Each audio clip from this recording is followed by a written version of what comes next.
So this film is very, very boring, but in one of the most entertaining and brilliant ways. This is JimFLIX, I'm your host Jim, and today I'm going to be reviewing El Planeta by Spanish director Amalia Ulman. This is a Spanish comedy written and directed, and I believe produced and stars Amalia Ulman, who seems to be incredibly talented, a great eye for really subtle and quirky comedy. She's since gone on to direct the film Magic Farm, which stars Chloe Sevgeny and Simon Rex. Simon Rex being the main actor from Sean Baker's Red Rocket. The film is set in Spain, in a coastal town known as Gijon, post the Spanish financial crisis. So the film takes place in a very specific place at a very specific time, and those are essentially the themes of the film. But we're going to get into that a little bit more. First of all, what is the film about? Well, the film opens in a cafe where we meet our main character, or one of our main characters, Leo, played by Amalia Ulman, who also, as I mentioned, wrote and directed and I believe produced the film. And she is basically negotiating a business deal with a gentleman. I don't know exactly how I can describe this being on YouTube, but looking to negotiate a night together for money, for want of a better description. The amount of money Leo believes that she's going to get for this business transaction is substantially more than what she apparently will get in reality. She then leaves the cafe, heads home, where we meet her mother, played by her real-life mother, Ali Ulman. The mother is called Maria, and from there we learn that the mother and daughter live alone together in this tiny, tiny little flat. They are struggling to make ends meet.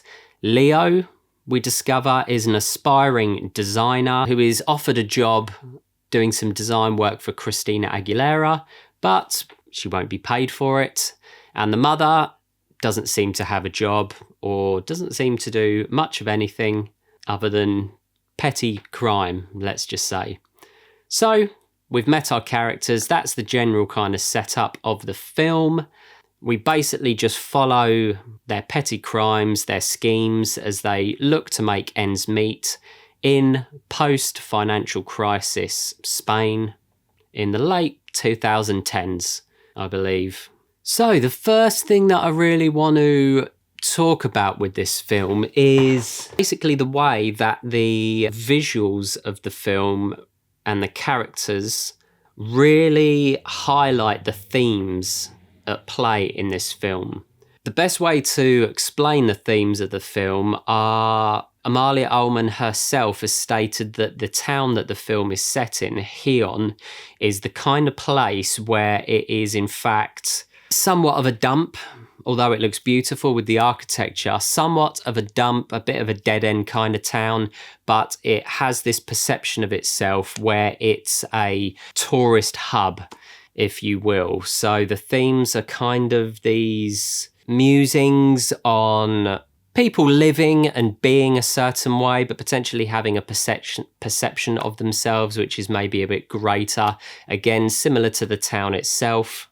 Leo sees herself as this kind of, I want to say, avant-garde, quite modernist, designer. She lived in London, but they don't have a penny between them, it seems.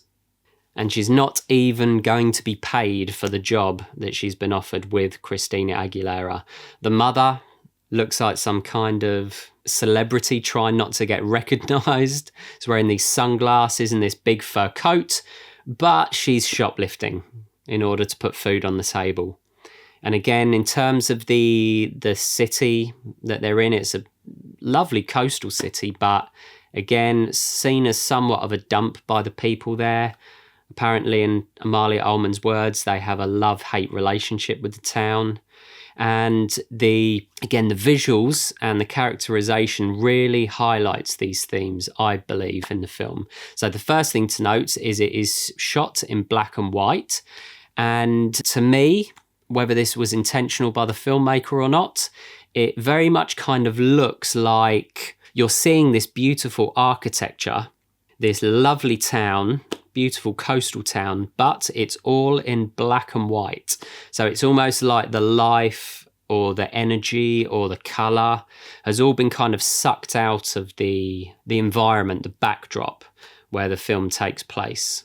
Another way that the film is represented beautifully, in my opinion, is and I hope this is not a spoiler, but they're basically as a result of one of their schemes or plots or plans, the pair end up basically with a load of fancy pastries, which they're going to be eating for the next few days. They don't have any other food. They've essentially just got these boxes of fancy pastries that they managed to find, goodness knows where, how they came about them. But at the same time, they have no electricity. So they're sitting there eating these beautiful fancy pastries that you would find in the finest of patisseries, but they have no electricity and no money to pay the electricity. Later on in the film, somehow they end up with a whole load of fruit. So they're eating fruit for days on end. So again, the visuals and the characterization in the story really does subtly and beautifully present you with the themes of this film. The next thing to note, the most obvious thing that you'll find in watching this film, is it is very quirky, very original, hilarious, very, very subtle, and very mundane in a brilliant way. And again, this is another way that the themes are represented in the film. The backdrop is essentially very plain, very kind of sparse. You get quite a lot of sort of quite wide shots, and they look very photographic. Obviously, a film is photographed, 25 frames per second, but they look very black and white photographic, like still photography. It's just a locked off shot of, a particular view, and people just maybe wandering back and forth in and out of the shot. Very sort of mundane, very plain, very simple, but quite beautiful, quite elegant. And against this kind of mundane backdrop, you have these real characters in Leo and Maria, the two main characters, who, the performances, in my opinion, are absolutely brilliant, amazing. They really make the film. I think two other actors in these roles wouldn't necessarily work in the same way. I think this film is all about the beautiful, subtle themes, and these two, Maria and Leo. Again, played by real-life mother and daughter, Amalia and Ali Ulman.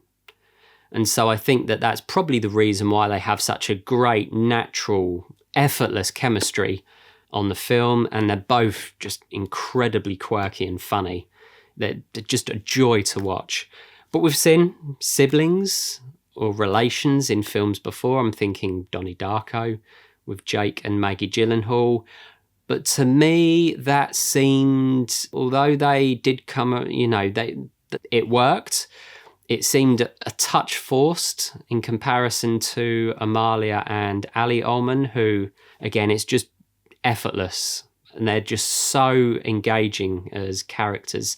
So subtle, so downplayed, but you really, really love these two characters. They're fantastic. And again, just incredibly funny. One thing I did also love about this film is it's mundane, it's subtle, it's quirky, it's funny, it's quite light in a lot of ways, and deliberately so. But it does have this amazing underlying tension, which we do see kind of bubble up a little bit here, there and everywhere when they have a bit of a clash, the pair, and when Leo has this kind of brush with romance. So it's kind of this lower level kind of tension that's just there bubbling under the surface that you're just you're aware of, but it's just so subtly done that it's just fantastic. I mean, I think this film's great. Brilliant filmmaking, very original, very quirky. And one last thing before I do go is the sound design, the score is just great. It's this kind of slightly odd, futuristic, slightly synthy kind of soundtrack. It reminded me very much of the soundtrack and score used in Argentinian film Trenque Lauquen, which is fantastic. So if you go out and look for that, you know, you're not going to be sorry. Trenque Lauquen, so do give that a watch. But it reminded me of that. It's kind of this slightly bizarre, slightly odd, slightly out of place with the visuals, sort of modernist, synthy-ish soundtrack, which I thought worked really well. Just to make it a little bit quirky, just slightly make you feel almost a touch uneasy, just a little bit out of place. Brilliant. And some of the transitions are great as well, just really original, subtly and beautifully done. Like these, I want to say they're kind of these strange pop arty, PowerPointy transitions where you're looking at an image and it splits off into four, and, you know, very 90s, I want to say, or almost like a sweep, you know, like a sweep pan or a sweep transition, but, you know, one image splitting off into four, or kind of blinking into the next image, so to speak, like, you know, kind of, I can't remember the name of it, but when it kind of shrinks down to a circle, for example, or opens with a character and, you know, expands out. So, yeah, at the risk of rambling on any more, what did I think of this film overall? I thought this film is brilliant, great, and just, I don't know how, but I couldn't find any other reviews on the film anywhere other than a few written reviews on Mubi. It seems to be very, very much under the radar, but I hope my video changes that. If it gets just a handful of people to watch the film, then fantastic. I think he's definitely worth your time. I think Amalia Ulman potentially could go on to direct some more excellent films from here. She seems very, very talented. I am going to give this film a solid 7.6 out of 10. Do yourself a favour, get out there and watch El Planeta, available on Mubi and I'm sure available elsewhere. Like and subscribe, comment down below if you've seen this film, if you want to see this film, if you agree or disagree with any of my opinions or my review, and I will see you in the next one.